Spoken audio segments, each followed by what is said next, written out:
Hello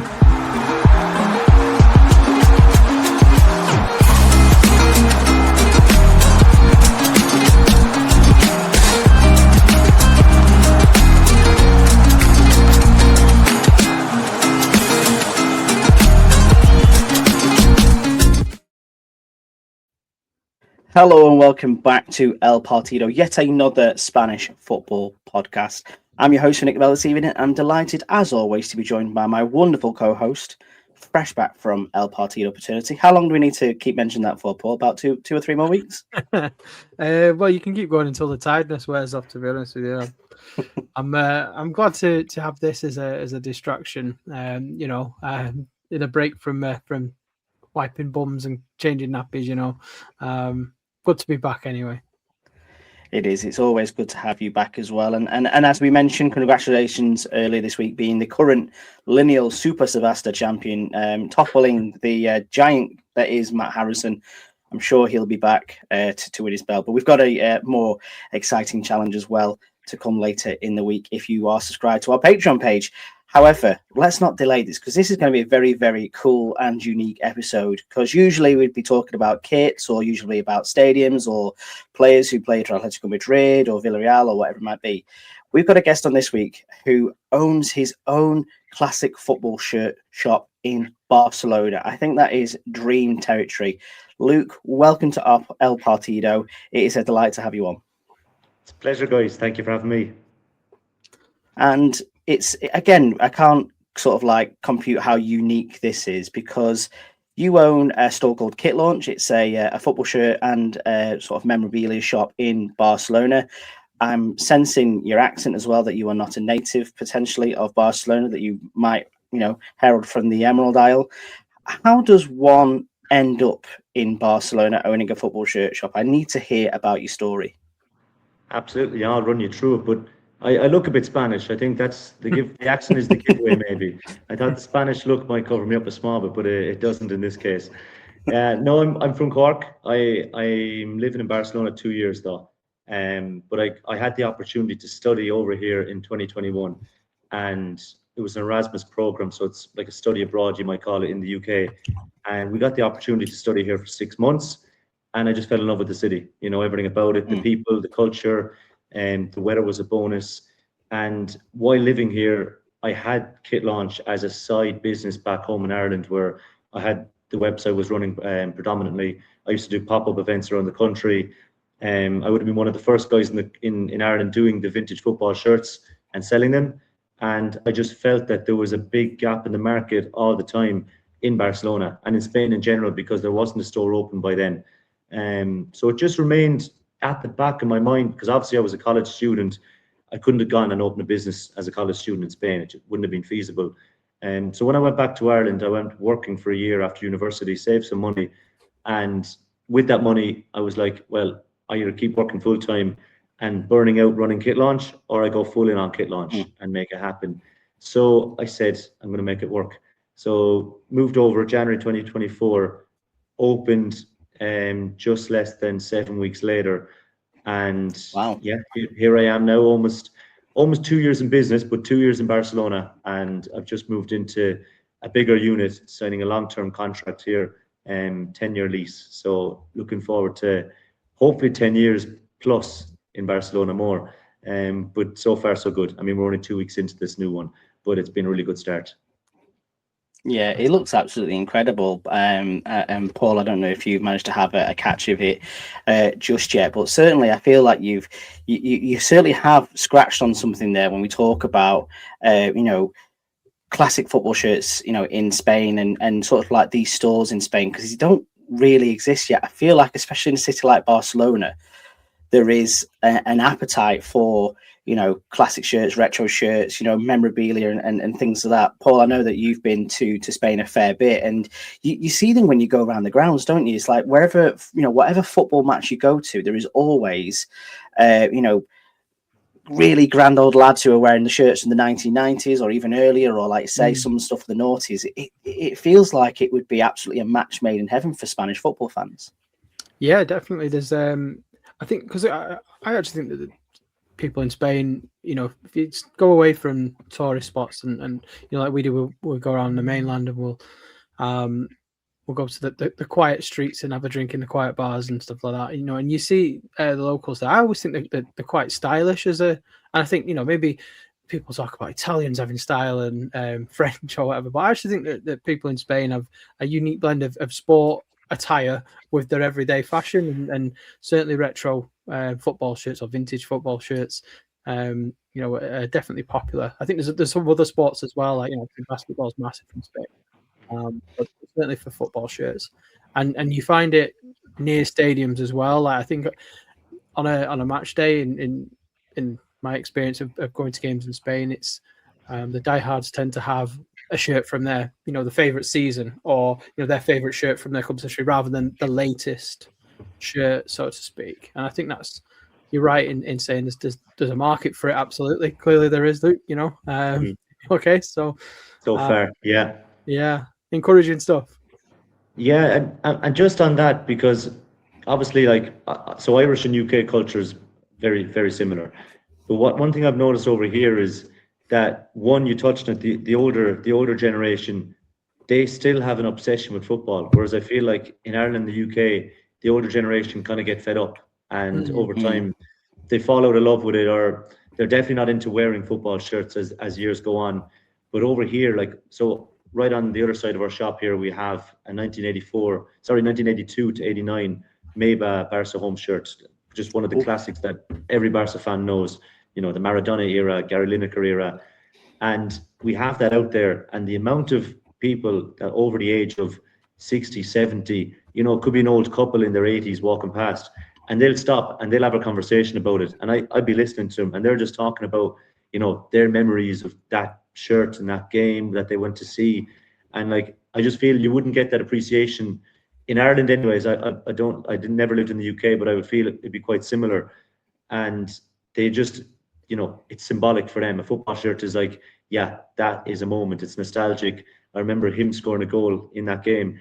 And again, to touch on your point, Paul, they wear their favorite shirts to the matches.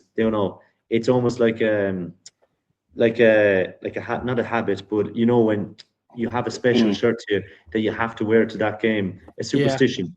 I'm not changing my shirt because that's my shirt for that game, and we always win when I wear this shirt, which I find really, really interesting. But it's a big cultural difference to what I would see in Ireland, when I was trading in Ireland, for example.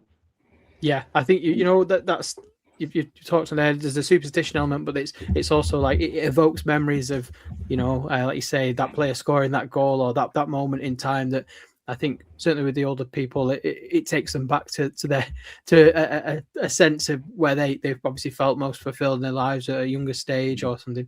And I always try to.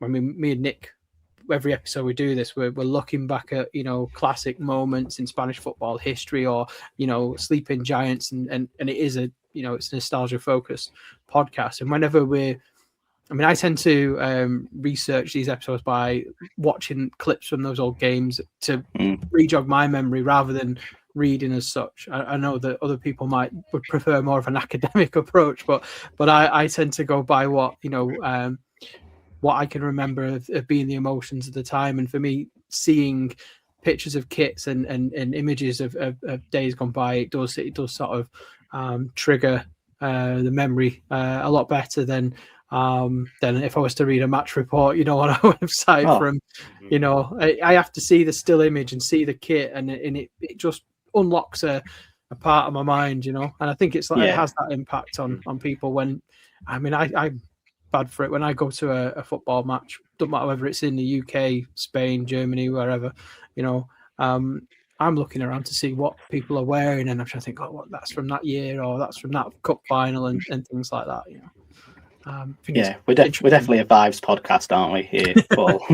that's the way that we approach it. But you're absolutely right, because you look at, you could be in a conversation down the pub with a pint in your hand and things like that, and as most blokes do, they'll try a bit of trivia and you'll say, do you remember such and such a player? Say, and the first thing you think of is you go, when he was in that kit, or when he was wearing that Real Madrid kit, or when he had that number on his back. And I think you're absolutely, spot on it. Football shirts invoke memories, and you can easily picture them and place them a lot easier, which is why I think we are having such a a resurgence in classic football shirt buying, basically. And I know in the UK and Ireland it's probably I don't want to say it's getting a bit old now, because it's certainly not, because if anything it's getting bigger and bigger every year. The market's booming.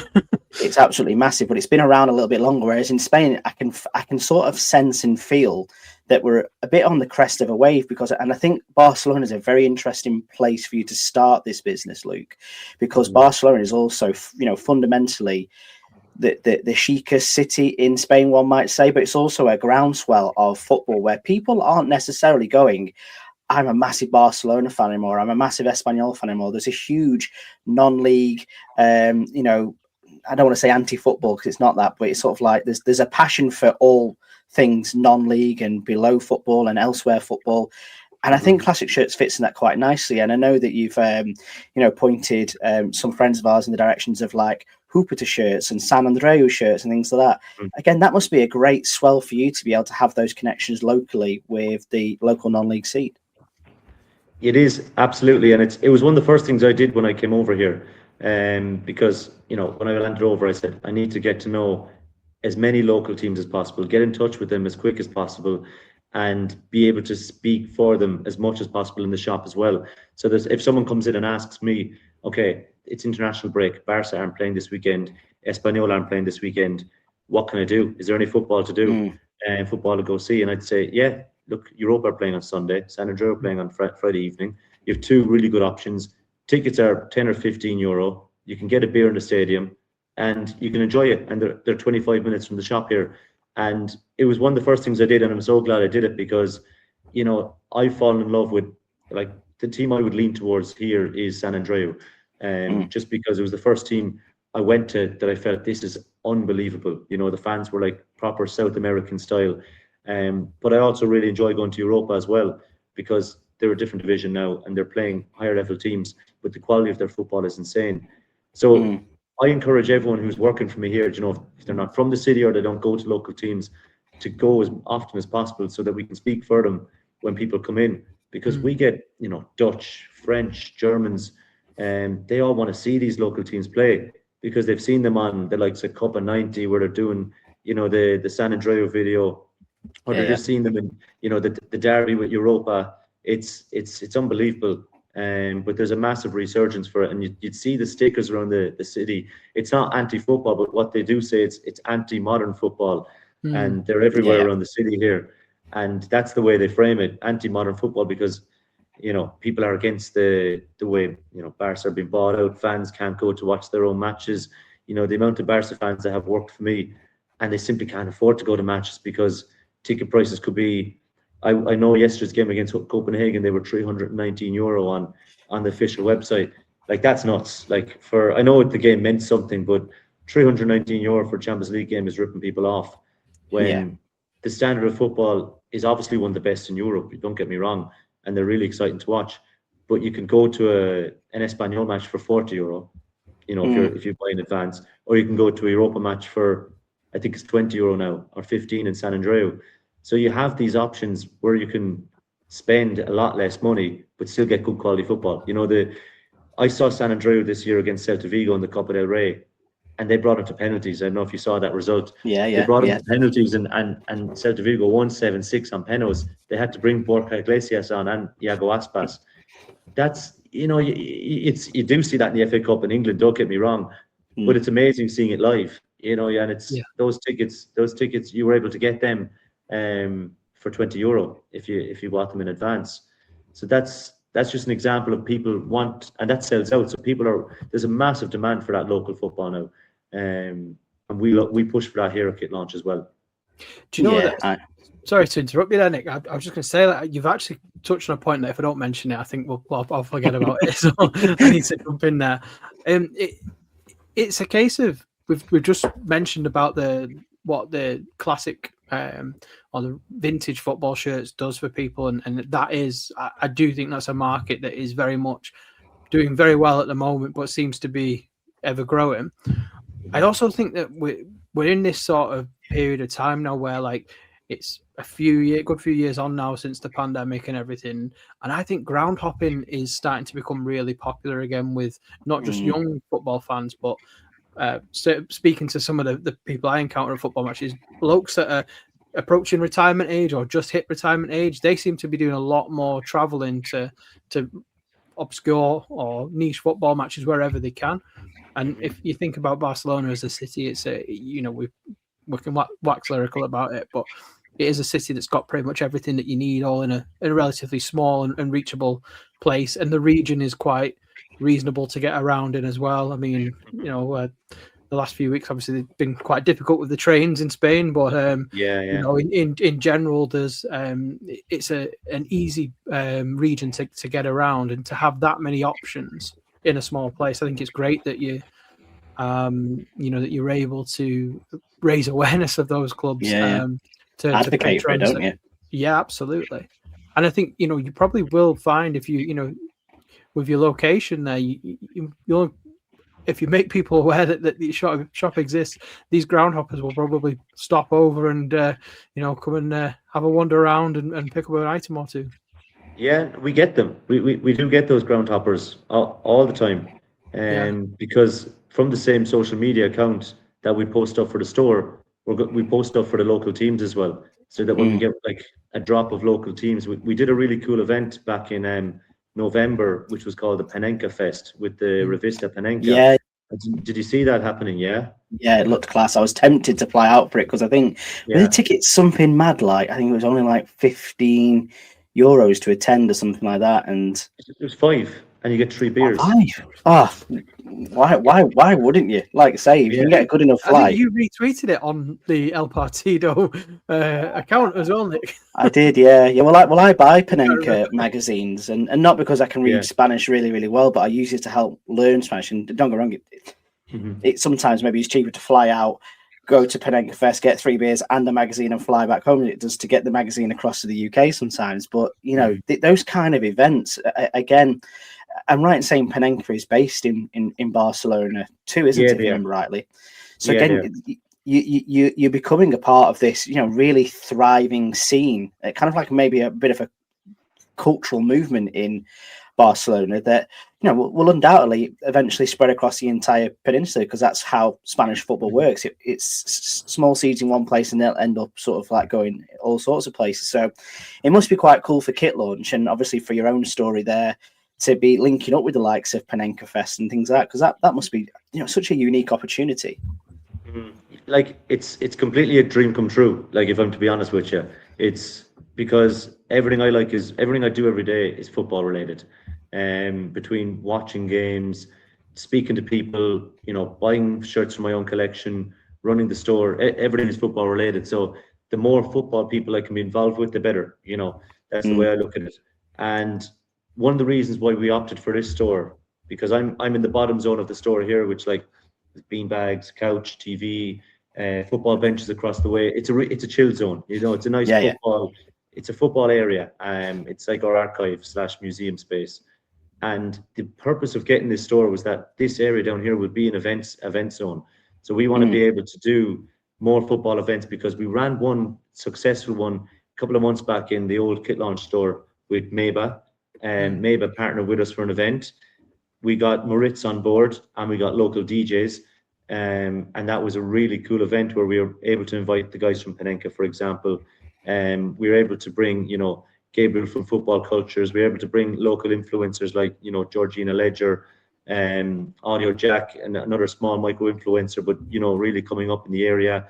And it was a zone, it was like an area, and we were like football collectors as well, like Albert Valor and shirts from BCN. So we created like a nice event where people could have a beer, everything was free. And we were able to chat about football. There was some good music playing, like house music, kind of 90s music as well.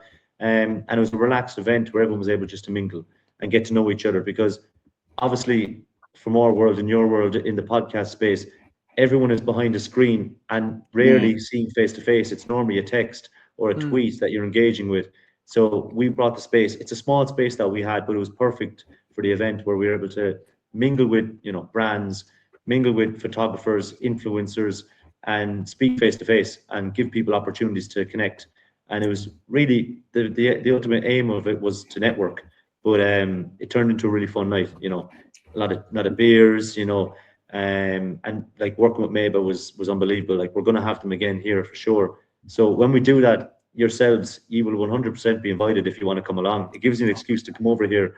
Absolutely. So If there's anything I can't turn down as a micro influencer, it is free events, especially football shirt shops and classic designers like Maber as well, which must be absolutely insane. And like you say, you see that kind of growth that you guys are having, and you just think, you know, you're at the very peak of the wave, aren't you, in terms of like at the forefront of it.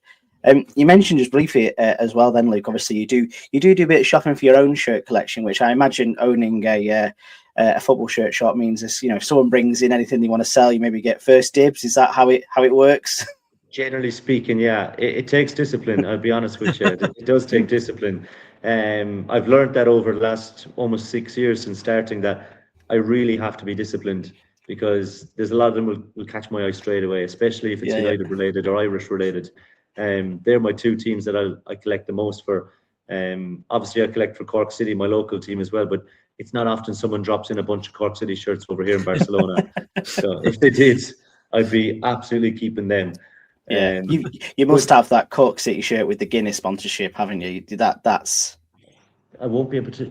If I turn the camera this way, it's up there hanging up. Yeah. No. There you go. There you go. It's up there. I won't be able to get a clear shot of it here, but I have that one. It's untouchable. It's probably 3 meters off the floor, so it's okay up there. Is that for security reasons?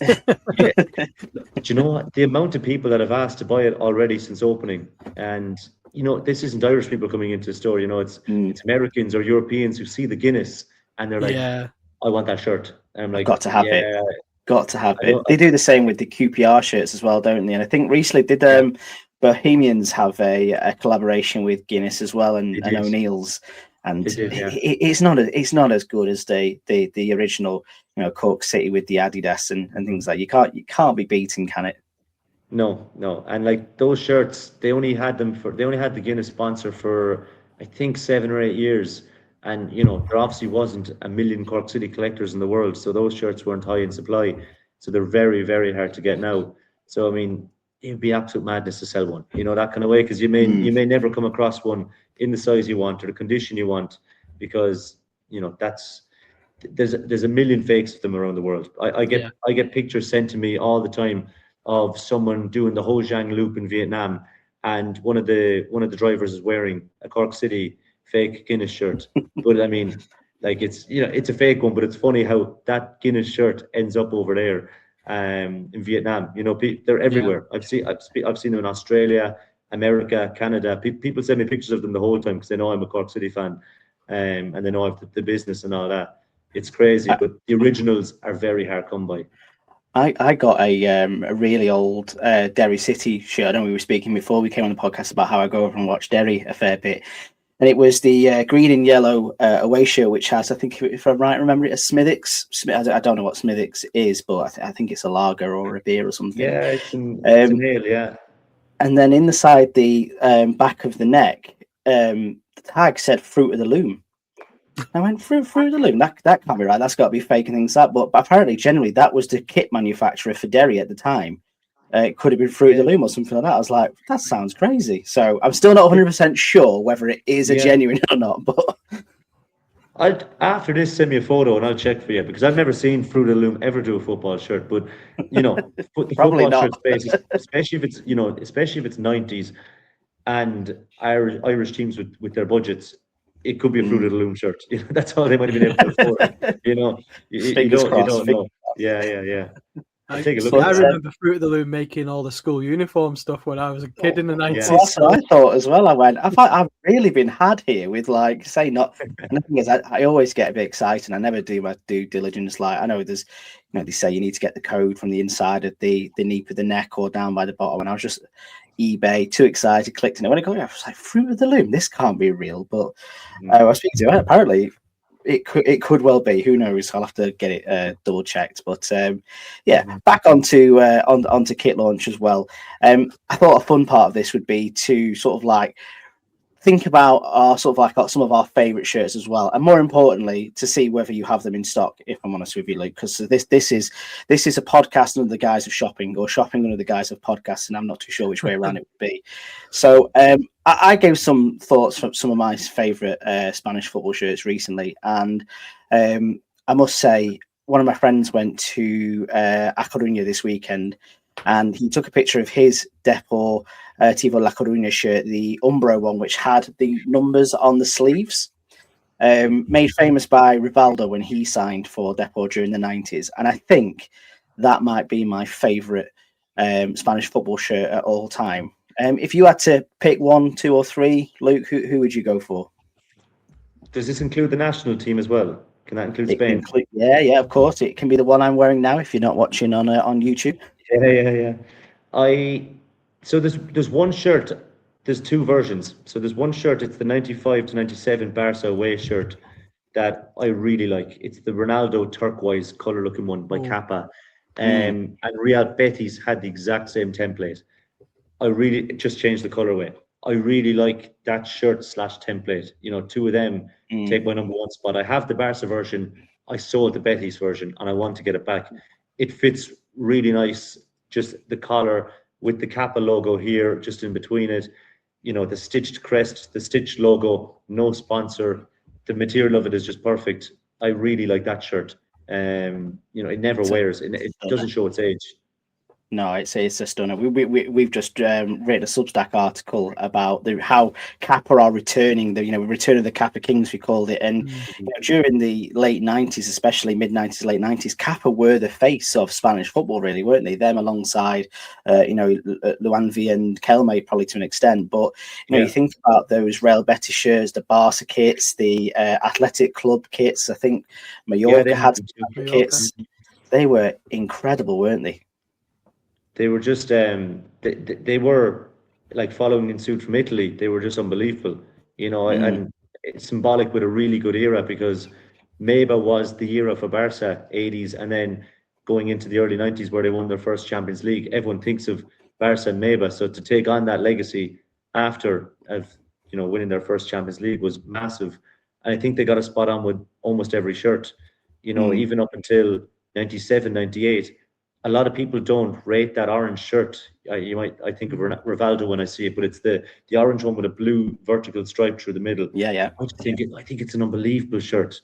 There's something about it with the circle at the back for the number. Yeah. It just looks really, really smart. So although Barca only had them for 5-6 seasons, I think they smashed it every year. Like really, really cool shirts, and the material was really good in them as well. Yeah, they really did, didn't they, Paul? And I think, like you said, we've spoken extensively about Kelme and Kappa as well. They just seem to get it right in that era. And obviously they went to like the Kappa combat kits, which I think only Real Betis and maybe another had the Kappa combat range. The combat range as well, didn't they? Yeah. They did, yeah. And then they really lost their way. What was it? Who we talk about? Was it Palencia that ended up with the anatomy kit for their Segunda Ref playoff campaign?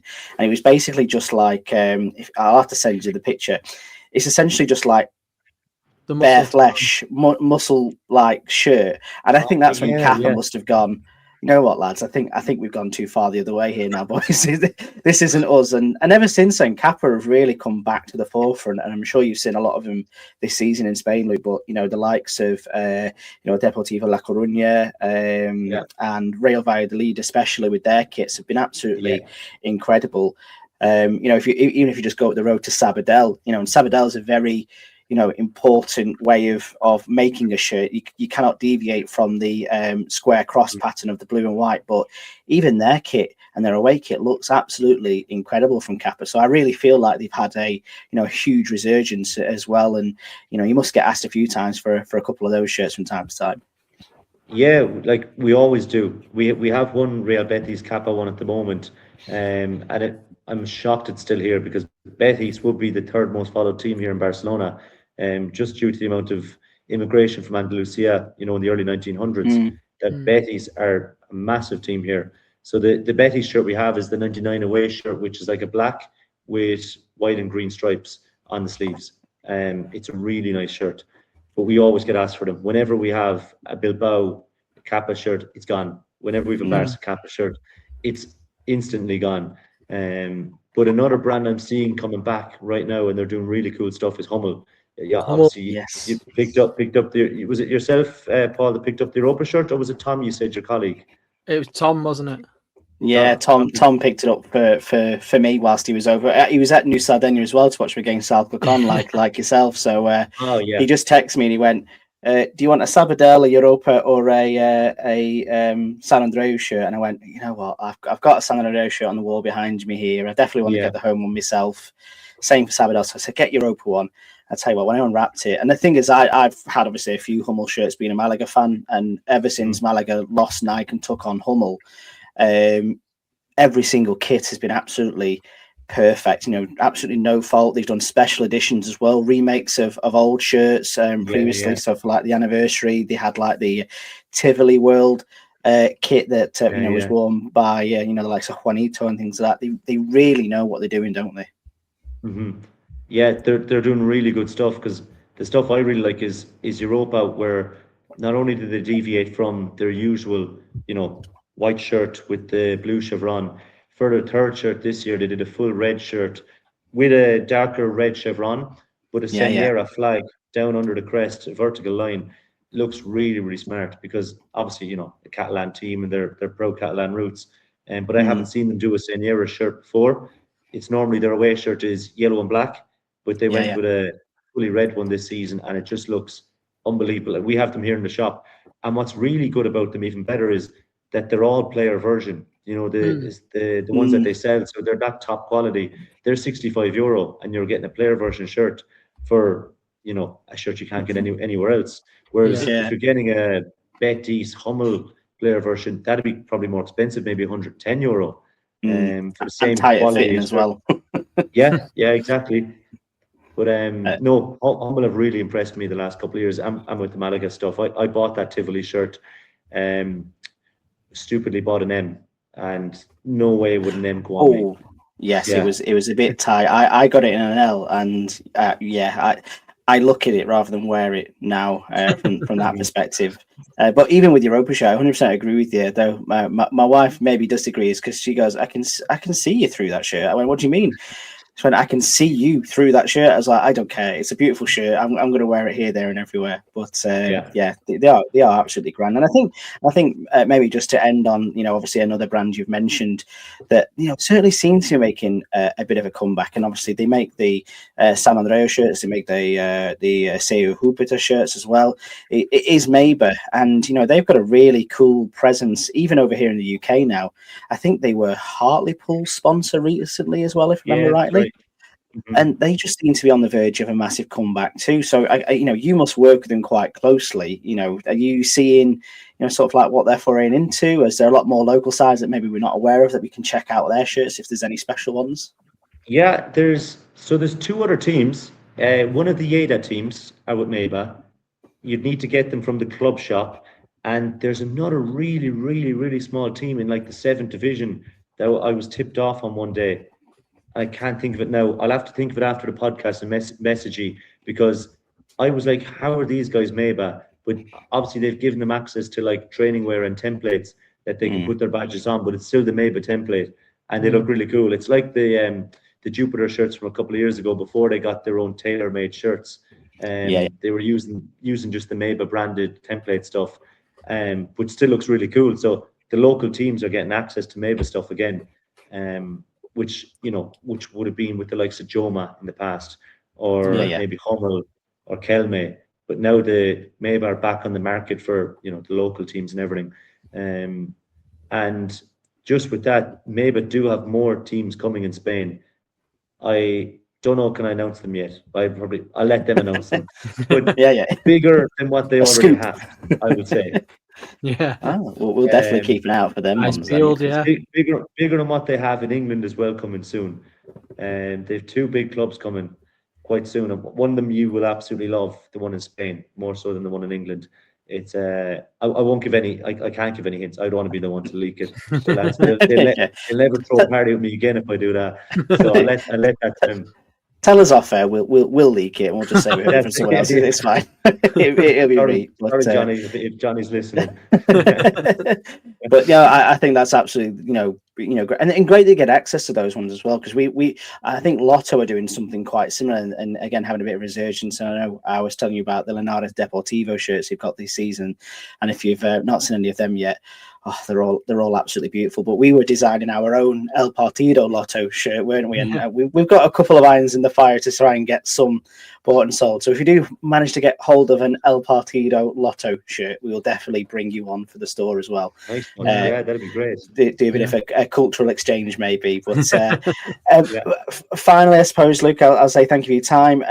Is there any particular shirts that are quite special to you at the moment in your store that you think, if there's any eager listeners who are interested in football shirts, they must buy from you right now? Is there any special ones on the shelf that you want to advertise? Yeah, I'll lean to what the theme of the podcast is and stay with Spanish football, because we've everything in the store, like European clubs, English clubs, we've got a lot of international teams. We did a massive stock drop of Spain stuff over the last 2 weeks since moving in here, because we're already gearing up for the World Cup. So one shirt that I really, really like is a Raúl 1998 Spanish home shirt, the number 10. It's just such a clean looking shirt. The Adidas shirt again, obviously, but with Raúl 10, the font is really, really nice. You'll see it on our website. It's in the store as well. It's a size medium, so it's a really good size too. That's one shirt that I'd plug if I had to. Along with, of course, having the local options here of Barcelona, Jupiter, San Andreu, Europa, Sabadell, Nastic, Bruce, Mataró, and we have one more local team. Lagostera. We have all those local teams, and Olot, who are also in Segunda Ref. Olot is a really interesting team. They're in the same division as San Andreu, UE Olot. We went up and visited the club last summer. I got a phone call one day from their president. He said, we're looking to get rid of a load of shirts. Come up and visit us. And I was like, where is Olot? Never heard of it. And I put into the maps 2 hours drive, but it was in Catalonia. So I was like, all right, well, I said to one of the lads, I said, you fancy a day trip on one of your shifts next week? He said, absolutely. We rented a van. They said that there's going to be a lot of shirts waiting for us there. So we went up, visited the club. They showed us around the pitches and everything like that. Showed us some of their old Copa del Rey memorabilia from big fixtures against Atletico Madrid in the past. And we bought a bundle of shirts off them. What I liked about the club is they have the same philosophy as Athletic Club Bilbao, where they'll only recruit players from the Balearic Islands, Catalonia, and Valenciana, the Comunidad Valencia. Wow. So they only recruit those three regions. So that was a cool thing I liked, and we have their shirts in our store as well. They're on the other spectrum of value compared to the Raúl shirt. They're for 15 to 25 euro for their items. So they're more of a clearance item, but we have match worn and match issue shirts for the club. It's a bargain. I was going to say, it's not a clearance item; it's a bargain.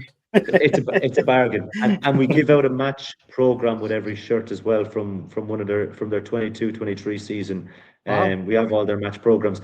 It's in Catalan, but if anyone wants to learn a bit of Catalan, it's a free match program with a bargain shirt. Oh, there you go. See, that's definitely a special offer if ever there was one, isn't it? Eh? Yeah, I might say if there's, I'm going to go online, and I think I might have to buy one of those just for the unique story of it as well, and to know they've come directly from the club too, and you get free program with them. I think I'm sold on that one. Yeah, I hope my wife's not in earshot, so yeah, I'm sure she'll be a bit miffed at that. Thank you so much, Luke. It's been so interesting to hear about your unique story. It is on one level quite insane that a chap from Cork owns this really amazing football shirt shop in Barcelona, but I imagine it's very much the start of your journey, and that you're going to be going on to bigger and better things, and basically become the classic shirts of Spain is what I'm envisaging for you already as well. So I'll say thank you so much for your time. It's been an absolute pleasure. Thanks, Nick. Thanks, Paul. Pleasure. Hopefully someday. It is only the start. I mean, I'm still young, so won't be slowing down anytime soon. So I'm loving it every moment of it so far. And thanks for having me on, guys. It's really good to talk about football and share some of my knowledge, but I'm sure you have even more than me put between you. So it's been great. Oh, it's been a pleasure. That's just because we're old now, aren't we, Paul? Like I say, we don't have that spirit of youth and things like that. But yeah, it's been an absolute dream, and I cannot wait to get across and come and meet you face to face, and more importantly, put some euros in that cash register and go on a bit of a spending spree in your store. It's going to be a really fun time. Paul, I'll say thank you very much for joining me once again on this Thursday evening. It is always an absolute pleasure. Oh, the pleasure's all mine. What a lovely episode. Thanks for your time, both of you. Absolutely no problem. And if you cannot get enough of El Partido on the podcast at the moment, do not forget you can get early and ad-free episodes by going over to our Patreon. For just £4 a month, you not only help the podcast and everything else we do, you get access, as I've said, to early and ad-free episodes. You get Super Sabasta, which is our brand new game show. We've got Q&As, we've got Revista El Partido, and we've also got the Substack as well, which you can go and be part of too. So there is plenty of El Partido to go around. We'll say thank you once again. Gracias to you guys at home for listening. We'll catch you next week. Hasta luego.